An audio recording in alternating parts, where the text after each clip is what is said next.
vamos a hablar sobre los procesadores, que tengan un poco de más de conocimiento que en la parte del procesador, si están comprando una laptop, computadora o queriendo armar una computadora. Y el día de hoy les voy a hablar sobre las marcas y familia. En la parte de las marcas existen dos que hoy en día son más conocidas, como la marca Intel y la marca AMD, que son las más conocidas. En la familia de Intel, que salieron en los años 1993 a 2006, que son Pentium, Pentium 2, Pentium 4, Celeron, que no son recomendables comprar hoy en día porque son las procesadores más básicas y antiguas que no se les recomienda que compren.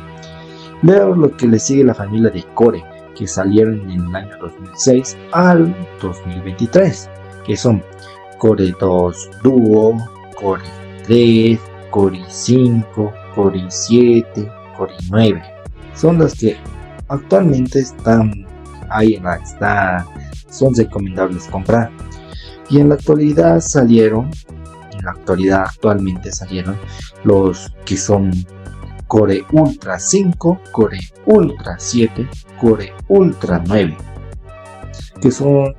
que muy pronto saldrá en este año posiblemente el Core Ultra 3. Luego lo que le sigue es por último Xeon, que solo es para servidores. El procesador Xeon, que es para para servidores, más claro. Ahora hablaremos de la marca AMD, que son Athlon, que salieron en los años 1999 al 2011, que son Athlon 64, Pentium E2 y los últimos que salieron en el año 2017 hasta la actualidad, que son Ryzen 3, Ryzen 5, Ryzen 7, Ryzen 9. Esas son las más recomendables que salieron actualmente en la marca AMD. Y hablando de las dos marcas, ¿cuáles les recomiendo? Es dependiendo del uso que le dan. Van a plan de estudio, trabajo, universidad, les recomiendo la marca Intel, que es más para eso. Si quieren para los juegos, para hacer TikTok, más recomendable es la marca Ryzen. Ahorita las más básicas son para empezar, Ryzen 3 o Core i3, que son de las gamas bajas. Luego lo que le sigue intermedio es la Core i5 o Ryzen 5, y la muy alta es la Core i7 y Ryzen 7, y como premium, como ultra, es la Core i9 y Ryzen 9. Con eso concluyo con la exposición. Espero que lo tengan bien claro sobre las marcas y las familias que son recomendables para comprarse un buen laptop o armarse una computadora. Con esto a continuación mi compañero. Bueno, continuando con la explicación de mi compañero, los procesadores Intel Core i3, i5, i7 y 9 son las líneas principales de alto rendimiento de Intel para computadoras. Se dividen por gamas de potencia desde el uso básico i3 hasta el extremo i9, con arquitectura híbridas, núcleos de desempeño y eficiencia. Las generaciones más nuevas, de 13 a 14 Ultra, ofrecen mayor velocidad, IA integrada y eficiencia energética. Las familias de las familia y gamas sería Core i3, Core i5, Core i7, Core i9. El Core i3 gama de entrada, ideal para ofimática, navegación y tareas básicas. Core i7 gama media, excelente equilibrio para gaming, multitarea y productividad general. Core i9 gama extrema, enfocado en entusiastas, creadores de contenido profesional y estaciones de trabajo. Intel Core Ultra, la nueva generación enfocada en eficiencia y rendimiento IA. Indica el año de lanzamiento, de ejemplo, de 13 a 14 de generación, donde un número mayor suele implicar mejor rendimiento, nuevas tecnologías. Bueno, compañeros, acabando con mi explicación, a continuación mi compañero. Velocidad del reloj. Buenos días, hoy voy a hablar sobre la velocidad del reloj del procesador. un concepto fundamental para entender cómo funciona una computadora y qué tan rápida puede ser. La velocidad desde el log es la cantidad de ciclos por segundo que puede ejecutar un procesador. Se mide en Hz, normalmente en GHz. Para entender mejor un procesador de 3 GHz, puedes realizar aproximadamente 3.000 millones de ciclos por segundo. Cada ciclo representa un paso básico en la ejecución de instrucciones. Sin embargo, es importante aclarar que un ciclo no equivale siempre a una instrucción completa, ya que en algunas tareas requieren varios ciclos para terminarse. Por eso también existe el concepto de instrucciones por ciclo, que indica qué tan eficiente es el procesador. Además, los procesadores actuales manejan dos tipos de velocidad, que serían la frecuencia base y la frecuencia turbo. Primero, la frecuencia base es la velocidad normal del funcionamiento. Y segundo, la frecuencia turbo, que es una velocidad más alta que el procesador alcanza cuando necesita más rendimiento. Por ejemplo, al ejecutar programas pesados o videojuegos, algo que le exija al procesador. Otro aspecto importante es que al aumentar la velocidad del reloj también aumenta el consumo de energía y la temperatura del procesador. Por esta razón, los procesadores modernos incluyen sistemas de control que ayudan a la velocidad para evitar el sobrecalentamiento. Un punto clave es tener más gigahertz. No necesariamente significa que sea un mejor procesador. El rendimiento real también depende de otros factores, como el número de núcleos, la arquitectura del procesador, la memoria caché. Por ejemplo, un procesador moderno de 2.5 GHz puede ser más rápido que un antiguo de 3.5 GHz, debido a que es más eficiente. En conclusión, la velocidad del reloj indica la rapidez con la que un procesador puede trabajar, pero no es el único factor que determina su rendimiento.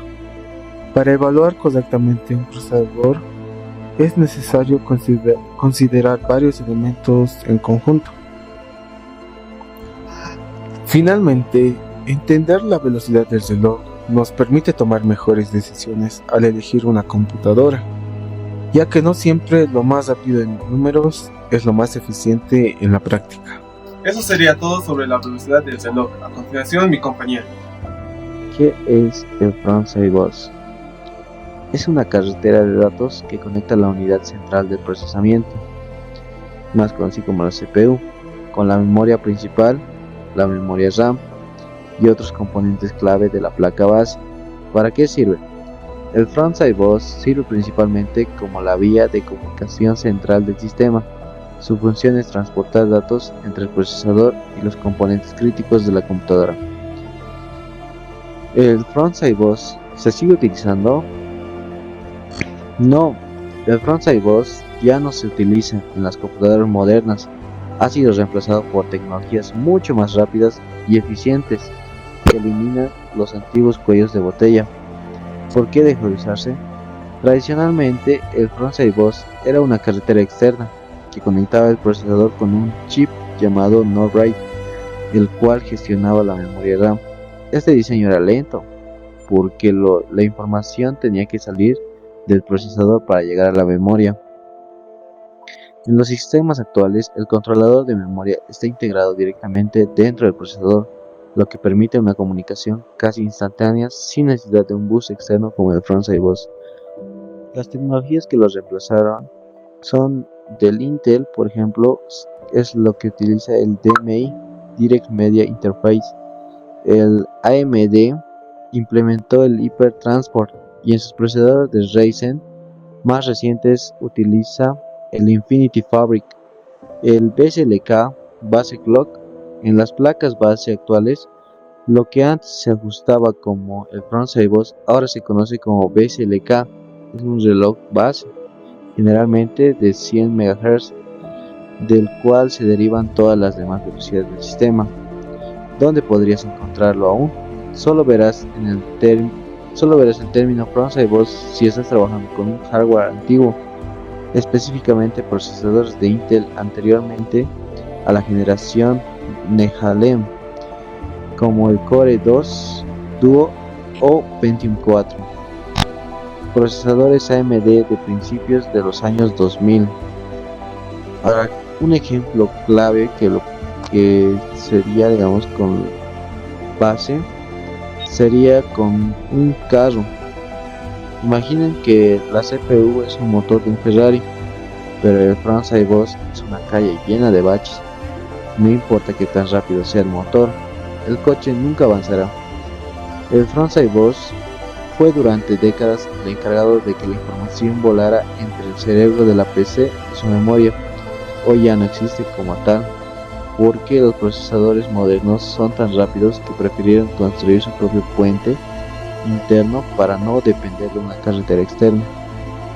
Con eso concluye la parte de mi exposición con ese de frontside bus.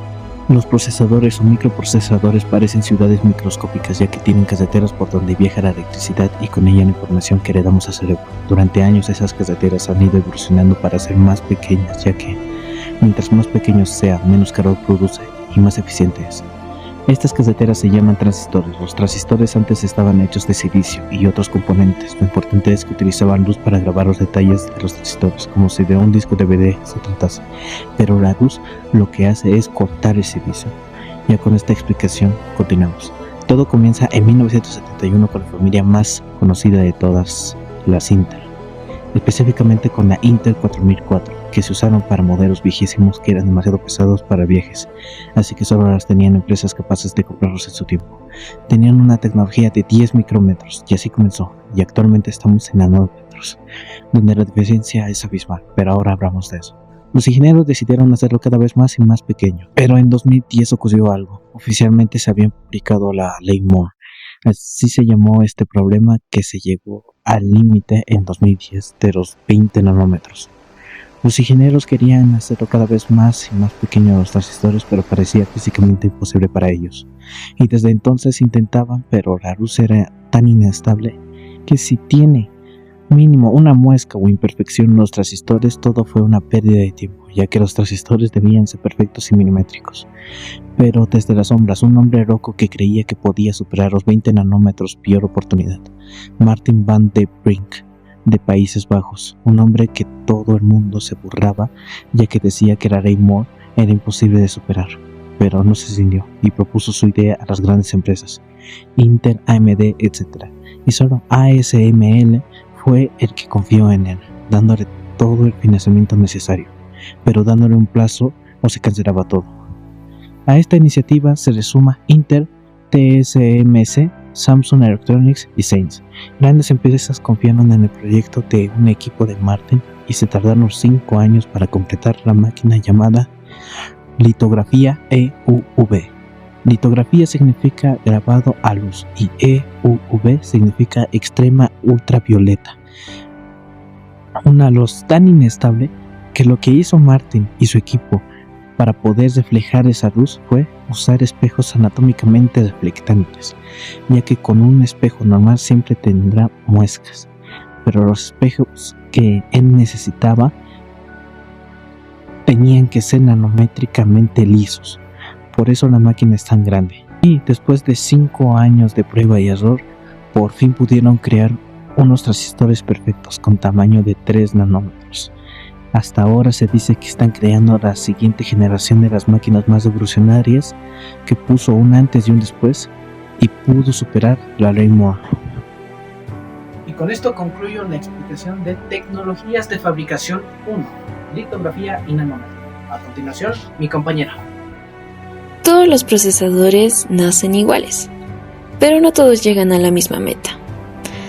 Hola, soy Victoria y hoy les voy a mostrar cómo un pequeño accidente en una oblea de silicio decide si un chip se convierte en el motor de una super computadora o en el corazón de una laptop de oficina. Bienvenidos al mundo del Benning, donde la pureza lo es todo. Muy bien, empecemos con el ADN del silicio.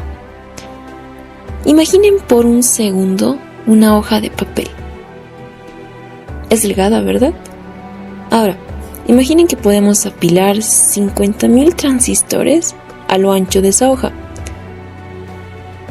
Muchos creen que los procesadores se fabrican como un coche, pero la realidad es parecida a la impresión fotográfica a nivel atómico.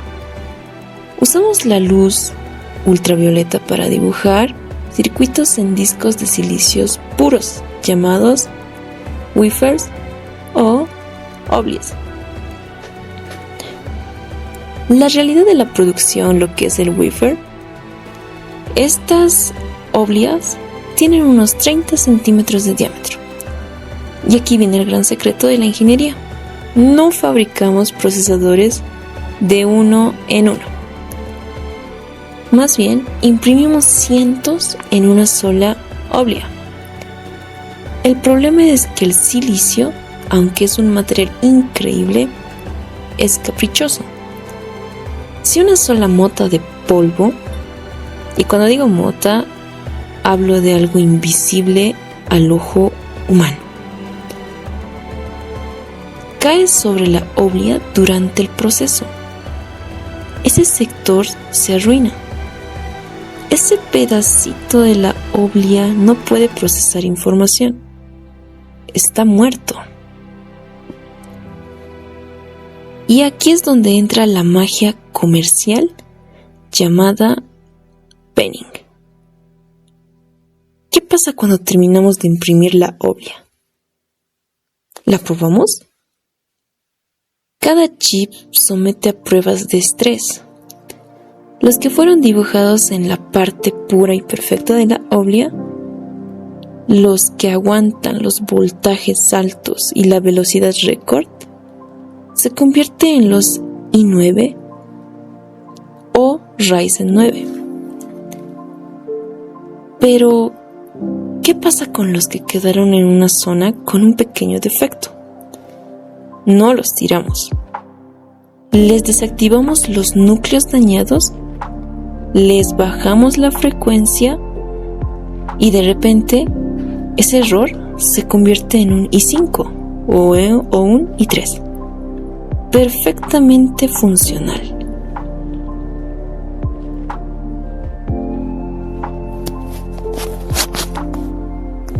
El Benning es el proceso de la ingeniería que permite que la industria sea rentable aprovechando cada milímetro de esa oblia. Entonces, cuando alguien les diga que un i3 es un mal procesador, recuerden esto. Es un procesador que nació con la ambición de ser un i9. Pero, ¿por qué un pequeño capricho de la física terminó siendo un guerrero de gama media? Como ingenieros, entender este proceso nos enseña que la eficiencia es el núcleo de todo. Y hablando de núcleos, ¿cómo se conectan estos chips a la placa base sin que los pins se doblen? De eso nos va a hablar nuestro compañero, con el mundo de los sockets. Y bueno, con esto concluyo la explicación sobre las tecnologías de fabricación 2, que son los oblies y los Benning. Bueno, a continuación, hola, ¿qué tal mi gente de YouTube? Mi nombre es Araceli Copa Miranda. Bienvenidos a este nuevo video que explicaré sobre los dos tipos de sockets que son LGA y VGA. La diferencia entre los dos es LGA. Los pines están en la placa madre. El procesador tiene conectores muy planos. Es muy usado por la marca Intel, ya que es lo mejor. Ventajas: menor riesgo de dañar el CPU, también mejor rendimiento electrónico, o se podría decir de otras maneras más estable. También permite más pines en la CPU, son más potentes. Sus desventajas serían: si se doblan los pines se daña la placa madre, más delicado al instalar aplicaciones. La otra marca, que es el VGA,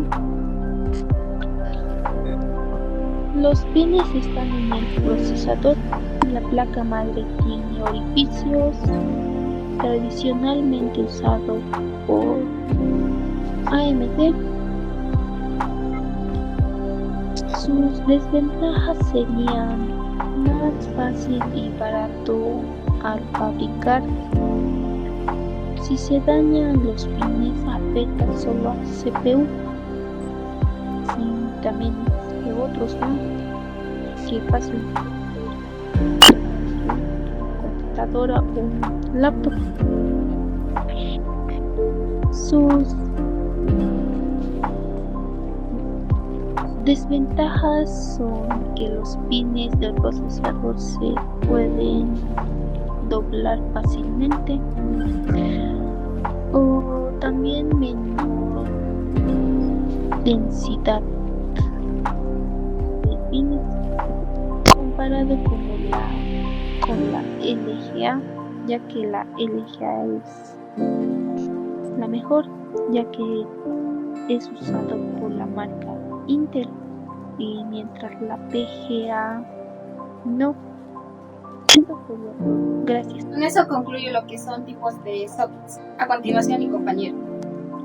Ya finalizando con el cierre del ensamblaje de la CPU, el cierre del ensamblaje de la CPU resalta la importancia de instalar correctamente cada componente, fijar bien el procesador, aplicar pasta térmica para evitar sobrecalentamiento y conectar el ventilador al puerto correspondiente. Todo esto asegura un buen funcionamiento y previene fallas de hardware. ¿Por qué el ingeniero debe dominar estos puntos? El ingeniero debe asegurarse que la CPU funcione correctamente y sin riesgos. Dominar estos puntos permite instalar bien el procesador, controlar la temperatura y evitar daños en el hardware, garantizando un buen funcionamiento del equipo. Con esto cerramos nuestra exposición de procesadores. Hemos basado de la nomenclatura básica hasta la complejidad de los sockets y la fabricación de nanómetros. Denle like. Yo soy el representante del grupo 7 y con esto concluimos el tema de procesadores. ¡Denle like!